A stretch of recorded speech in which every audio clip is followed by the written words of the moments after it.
প্রতিদিন রাতের বেলা শুধু স্বপ্ন দেখছি একটা বাচ্চা মেয়ে কান্নাকাটি করছে আর বলে আমি মায়ের কাছে যাব, আমাকে নিয়ে যান। তখনই ঘুম ভেঙে যায় ভয়ে, তারপরে আর কাউকে দেখতে পাই না। 3 দিন আগে ড্রাইভিং শিখতে গিয়ে একটা মেয়ে চাপা পড়ে আমার গাড়ির নিচে এবং স্পট ডেথ হয়।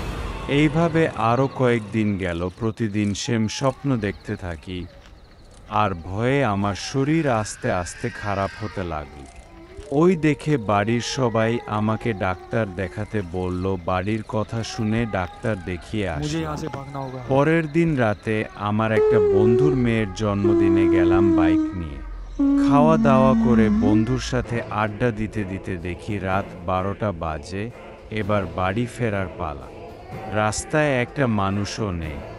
যেতে যেতে রাস্তার পাশের বাঁশ গাছগুলো হঠাৎ করে দুলতে লাগলো। ভয়ে আমার হাত পা কাঁপতে লাগলো। আমি বাইকটাকে আরও জোরে চালাতে লাগলাম। হঠাৎ দেখি আমার বাইকের সামনে দিয়ে সাদা ছায়ার মতো কি একটা চলে গেল।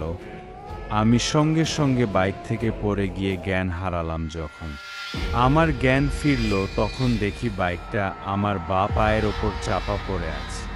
কোনো রকমে পাটা বের করে দেখি আমার পাটা ভেঙে গেছে আর অসম্ভব যন্ত্রণা করছে। কোনো মতে ভাইকে ফোন করে ডেকে নিলাম, তারপরে ওই হাসপাতালে নিয়ে গেল এবং পাটা প্লাস্টার করে ডাক্তার দেখিয়ে ওষুধ নিয়ে বাড়ি ফিরে আসলাম। বাড়ি ফিরে সব খুলে বললাম সবাই। আমার কথা শুনে সবাই একটু ভয় পেয়ে টেনশন করা শুরু করল। বাবা তার পরের দিন আমাদের পাশের গ্রামের একজন তান্ত্রিককে আমাদের বাড়ি নিয়ে এল।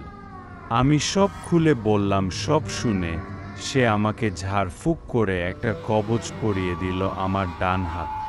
তারপর থেকে আর কোনো অসুবিধা হয়নি এবং আর কোনো স্বপ্ন দেখতাম না।